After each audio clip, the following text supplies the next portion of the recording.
Okay, time for our next turn. And when we click on that button, what's going to happen is everybody else is going to make their turns, and then it will cycle back to us. However, being that nobody else has landed on the planet, we're the only ones to make a turn at this point.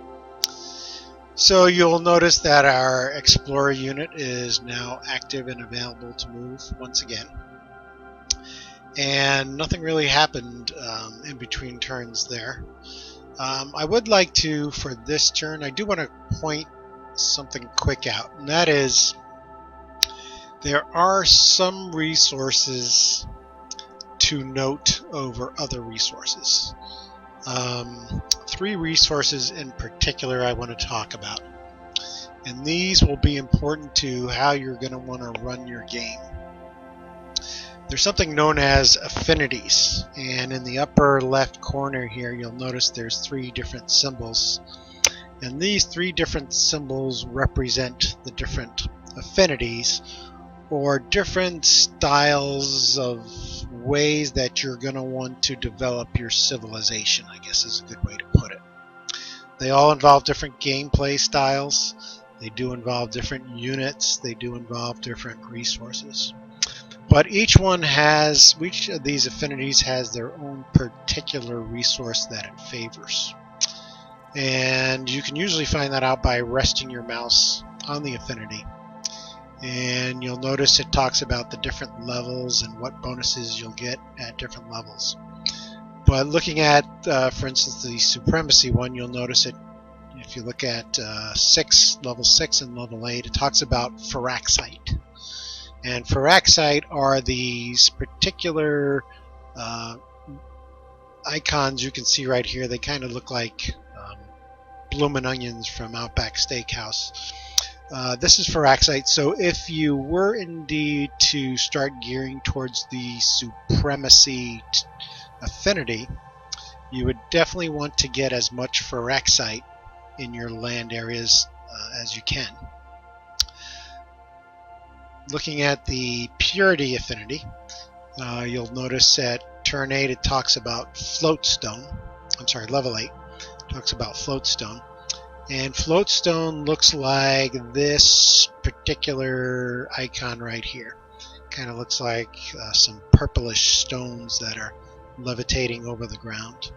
So again, as the game goes on, if you start gearing towards the purity affinity, then you'll want to get as much floatstone in your territory as possible. And the third one is the harmony affinity. And again, if you look at turn number 8, it talks about xenomass. And we've had a few of those that we've seen already. This particular one right here has 3 xenomass. I think we had... Was that the only one we had? It might have been the only one we've seen. Oh, there's one up here next to our derelict settlement. So if you do end up gearing towards the harmony affinity, then you'll want to get as much as this xenomass in your territory as possible. So that's just something to note. The affinities, it's really tough to decide which affinity you're going to go with at the beginning of a game. You kind of got to see how the game goes, and there's a number of different factors on why you would choose one affinity over the other. And I think we'll probably explore some of those as we develop a few more turns here.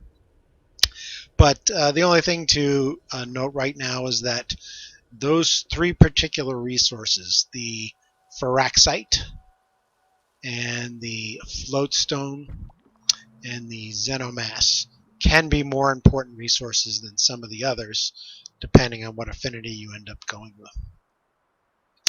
We'll go more into affinities a little bit later. For now, getting back to our game. The only thing we really have to do here is move our Explorer unit. And again, I feel comfortable. Nobody else has landed yet, so I'm feeling even more comfortable. We might be able to get these 2 resource pods before anybody else does. So we'll go ahead and continue on to the derelict settlement. And again, I don't want to move through this miasma because that's going to decrease the health of my Explorer. And if he goes down enough in health, he'll end up dying. So we don't want that. So we're going to kind of move him around that miasma. It's important to note that, okay, he moved 2 turns. The important thing to note is he just can't end his turn in the miasma. He can actually go through it if indeed there's another hex on the other side that he can end the turn at. He just can't end up landing in it as his final move to be poisoned by the miasma. And that's all there is to this turn. And again, I know it's going to sound, a little bit, we're not doing much here at the beginning of the game. But realize we're at the beginning.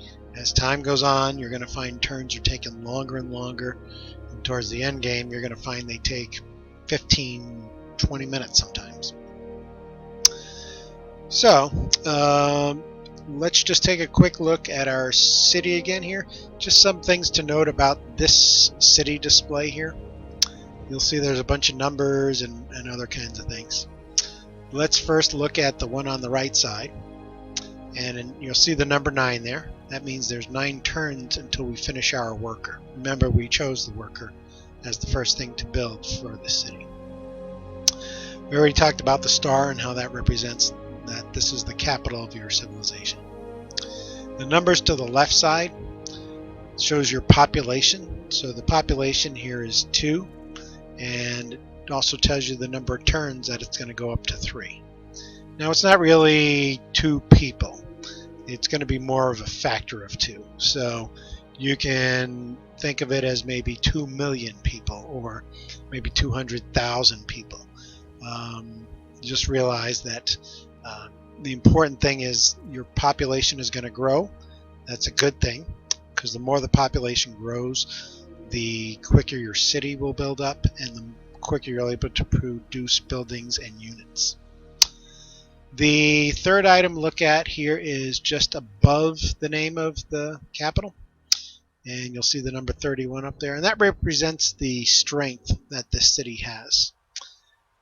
If we got into a situation where aliens or other civs were coming after the city, this is basically the defensive number that it needs to overcome in order to capture the city. There's a bunch of buildings and technologies and other things that can help make this number go up. Obviously, the more it goes up, the stronger your city is. Good for those games where wars break out and military seems to be the big option. So again, we're on the way to our derelict settlement with our explorer. We're in the process of building a worker in our capital. And we looked at where some of those resources are that are more important that we'll need to look at further once we decide later on what affinity we're going to go with. So let's go ahead and go on to our next turn. Still nobody else has landed. And that's fine. The longer it takes them to land, the better off it is for us. And looks like we're pretty much clear of any miasma from here all the way through to the derelict settlement. So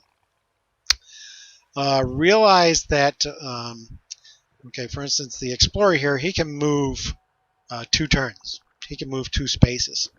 However, that's not always entirely true. And think about this in real life. If you're moving through a forest, let's say, like this hex is, or you're going up a hill, obviously it takes longer to do that. So you might find that even though he normally can move 2 spaces, through forest he could probably only move 1 as well as hills. You'll probably see that next turn.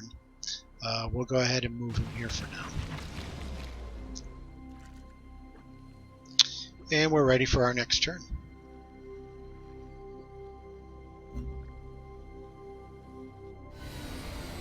And somebody else is now landing. So looks like their capital is named Freeland, and it's Hatama of Australia. There's not really much you can do with these guys right now until you get more things in your city, more resources built. At that point you can then make deals. But for now, just go ahead and say goodbye, and we'll go over those a little bit later in the tutorial. So, looking at our mini-map, first of all, you'll notice there's all of a sudden a lot more to the mini-map than there was a little while ago. And that's because Hudama has landed all the way over here to the right. So it's showing him in here as well as our territory. So if we back up a second here and pan over to the right, you'll actually see where his capital ended up being. Why is that important? Well, it's good to know how far the other civs are from you. And especially for right now, we were talking about these resource pods. We want to try to get to them before any other civs can get to them.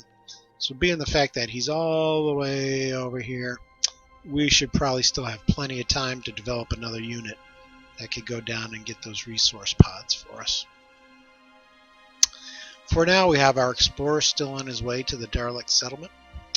And going back to the movement thing, again, he usually has 2 movement, but you'll notice, okay, here actually he can go over the hills and get to it.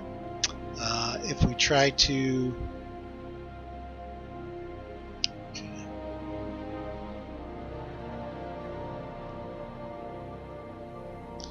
Okay, now before I was talking about how some units will be slowed going through hills and forests. I did make a mistake in that the Explorer unit actually is not affected by that penalty. Some of your other units, like your soldiers, workers, whatnot, they will be affected by how much movement they can do through forests and hills. But I had forgotten that, yeah, the Explorer, he does not have such a penalty. So apparently he's got better capabilities than your normal units to get through those areas relatively quickly. So because of that, we can actually reach the derelict settlement within 2 turns. So we'll go up on the hill and right back down. And one good thing to notice as we did that is we're now at the ocean. We've reached the border of this continent up north here. Why is that important? Well, as you send other units out to examine this fog of war, and you'll want to see how big your continent is, it's good to know where those particular borders are going to be. So there's a good chance there's not much up north here. If I was to have another unit, another explorer, let's say, I would probably want to send him either south or west, simply because we already see there is a border here out east, and we've now seen that there's a border up north here also. So we landed at the derelict settlement. Unfortunately, we can't do anything with it just yet. We have to wait till next turn before we can start our expedition on it. So let's go ahead and do that now.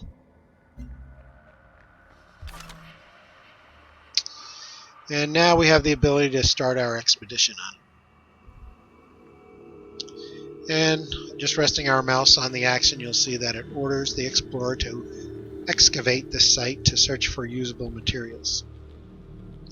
It also shows us that it's going to take 5 turns to do that. So we'll go ahead and start the expedition. And 5 turns later, we're going to get whatever that expedition finds, some kind of good bonus that'll help our city out, our civilization out. It's important to note that explorers can be attacked by other civilizations as well as aliens, so that's something to just keep in mind, that since he's got 5 turns to do this, that could be interrupted. Okay, back at our city, we've got 6 more turns before our worker will be finished. Our population is going to grow in 2 more turns. And let's go on to the next turn. Now realize Hudama is also now making moves at his end, so in between our turns he makes his turn. So you may get some messages regarding him that may be pertinent to our civilization. In this case, we didn't get anything related to him, but we did get some notification over here that we have a new update in the quest log. So let's take a look at what quest is all about. Quests are good things. They usually provide an extra bonus to your civilization. Usually there's a series of steps that you have to follow in order to complete a quest and to get those bonuses. In this case, you can see here that our first step is going to be to research pioneering. Well, it just so happens that we're already researching pioneering, so that's a good thing. but this is not going to complete until it's actually fully researched, which is going to be in another 14 turns at our current level of science. So, nothing we can really do about that now, other than to realize, hey, once we research pioneering, we should get 1 extra bonus based off of this quest, which is a good thing. Now, we don't have any units to move, simply because we only have 1 unit at the moment, and he's currently taking 5 turns to do his expedition. It's not always going to be this way. Once we've got a few more turns under our belt, then you're going to be finding you're going to be dealing with multiple units. So just be patient. It gets more exciting as time goes on. Let's go on to our next turn. Okay. We got a notification that our capital has grown. It now has 3 citizens. The new citizen will automatically work the land near the city for additional food, production, or energy. Now, cities will automatically pick which of those are best for your civilization. You can micromanage those yourself if you wish. However, if you're new to civilization, new to Beyond Earth, I would suggest going ahead and letting that be automatically figured out for you for now. So again, that's just a notification that your population has grown. If we go ahead and click on the name of the city, this is actually a representation of where those 3 population is working right now. And these looks like green guys, icons of people, I guess, are showing you what hexes in our city is currently being worked on. And you'll notice there's a bunch of icons underneath each one. I believe it's green apples represents food. The yellow symbol represents energy. So you can see this particular worker is garnering 2 food and 1 energy for Karbrust, our capital. This one's doing the same. This one is also getting 2 food, but he's also gathering 1 production as opposed to energy. And again, food is good for your city's growth. The more food you have, the quicker it'll grow. Energy is good for your city's economy. And production is good for how quickly you can develop your units and buildings that you pick to choose, or that you choose to build within your city. So again, we're going to go ahead and let this automatically be picked for us.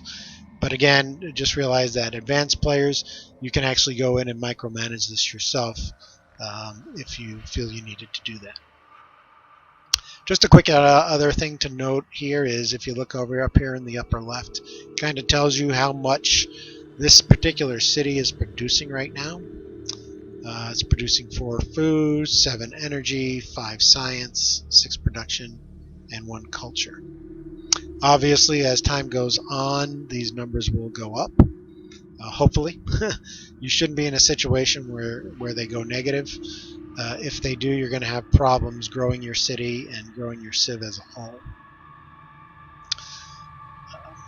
So let's go ahead and return to our main map. And we have nothing to move. Our explorer is still doing his expedition, which is great. If I wanted to figure out how many more turns does he have left, you can just go ahead and click on him once. And down here it tells you construct an expedition is in parentheses 3. Meaning he's got 3 more turns to do that. One other thing to note down here too, though, is there's something called an expedition module. Since he is performing an expedition here, you need an expedition module to perform that action. And your explorers always start out with 1. Once he's done with the expedition, that's going to go down to 0. And he cannot do another expedition if he finds a similar hex like this that has a derelict settlement or maybe some kind of artifact. He won't be able to actually set up an expedition until he replenishes his expedition module. The way he'll do that is he'll actually have to come back to the city and wait 1 turn to replenish that. We'll probably see that in a moment also. But for now, we'll just go ahead and go on to our next turn.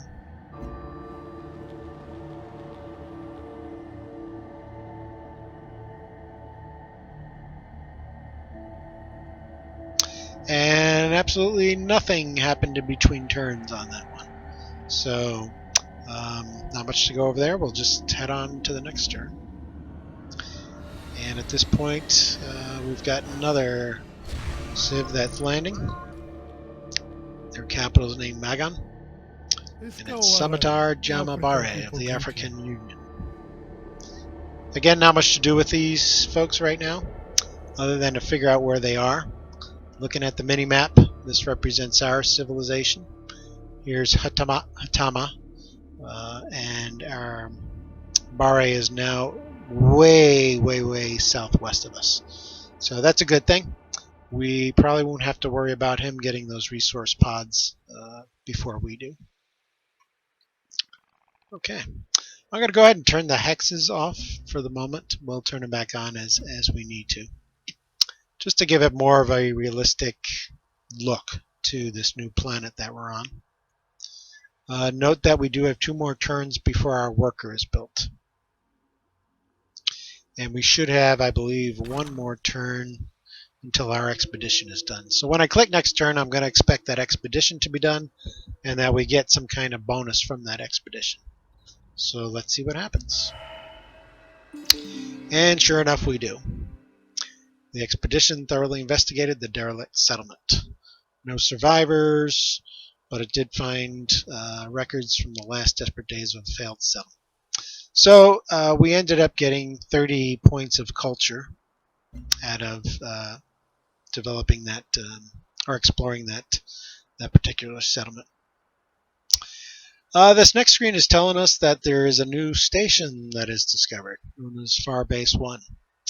And if we can get our trade depot built and some trade convoys or trade vessels built, that we can actually trade with them and get 2 energy and 2 science per turn if we can complete something like that. Okay, so up here you'll notice we now have 39 culture.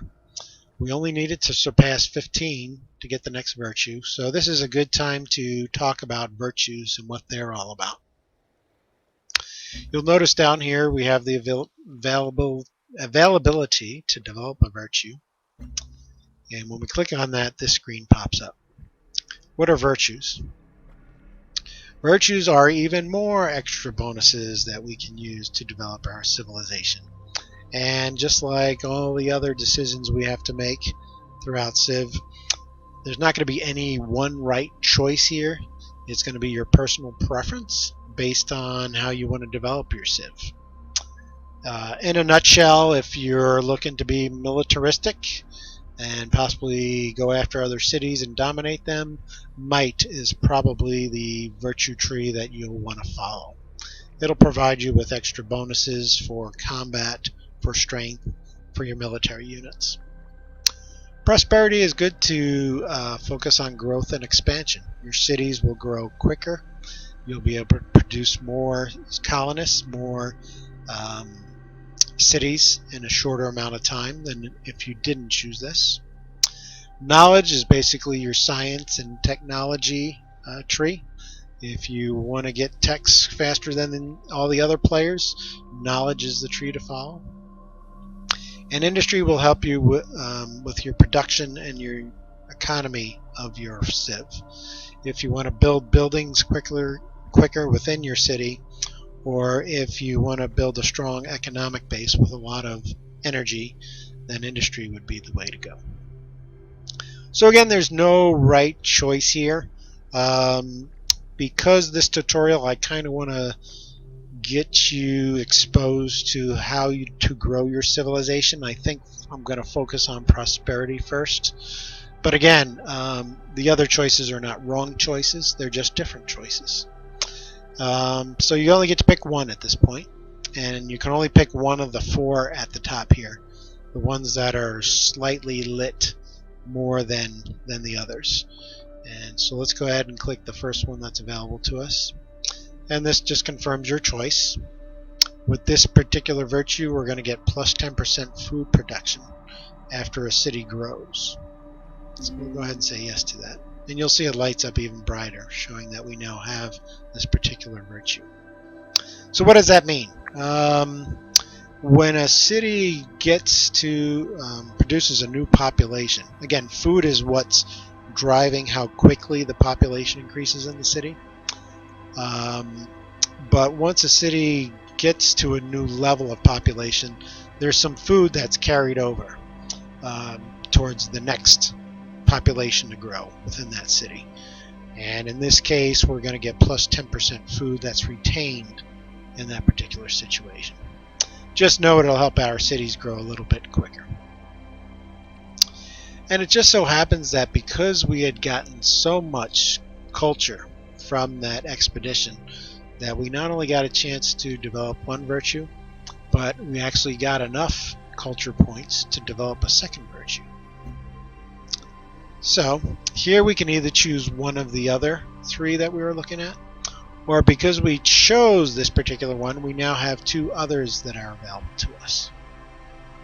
Homesteading, which is 30% speed toward outpost growth, as well as gaining a free worker unit. I like workers. Workers help your city grow faster. Now we are close to building a worker. In fact, next turn we should have a worker complete in Krabrost. And since we only have one city, it's probably not imperative that we get another worker right away. So I'm kind of leaning maybe towards the outpost growth. Outpost growth will be good for building our future cities, as far as how quickly they become cities. However, we could also look at some of the others. Plus 10% science is good to help us get our technologies built quicker. Plus 10% protection towards buildings to help build buildings quicker in our cities. Or we could go with the Might one to get a stronger civ. At this point, I think I'm going to take the plus 10% science one healthy. Because we are healthy right now. We're at plus 9. And as you can see, we're at plus 5 science. So by choosing this should help to increase our science even a little bit quicker. Now that number didn't go up plus 5. However, it did go up a little bit more. If you can see from the tooltip that there's 0.5 science from excess health. So it's really 5.05, I guess, right now. So you are getting a little bit extra per turn, which might not seem like much, but since this is going to be at least for the rest of the game, these particular bonuses add up. So it will help us for building technologies quicker later in the game. And we find that one of our units needs orders, and that's our explorer unit, because he's done with his expedition. One thing to note now is that he has no expedition module left. So if he was to try to do another expedition right now, he would not be able to do so until he replenishes this. And you can see from the tooltip, returning the unit to one of your cities will refill its supply. So we only have one city to choose from, so let's head back that way. And again, we're going to want to try to avoid any miasma on the way, because that'll hurt the health of our explorer. And at this point, I'm going to pause before starting the next part of this series. I guess it's going to be basically the Intro to Civ, Intro to Beyond Earth 101. Let's just quickly review. We landed our capital. We're in the process, we're one turn away from finishing a worker for our capital, who's going to help us to work these extra resources like the fiber around our city. We had an explorer that did an expedition on a derelict settlement, which helped to give us tons of culture, which helped us to give us some virtues, which is going to help our civ grow even quicker and develop technologies quicker. We still have some resource pods we're going to want to go after. We feel okay about getting those quick simply because the other two civs that have landed are pretty far away from us.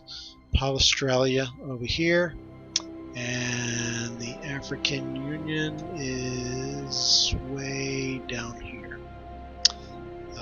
So let's go ahead and pause now, and hopefully you've gotten some quick lessons and tips for the beginning game for Civ Beyond Earth.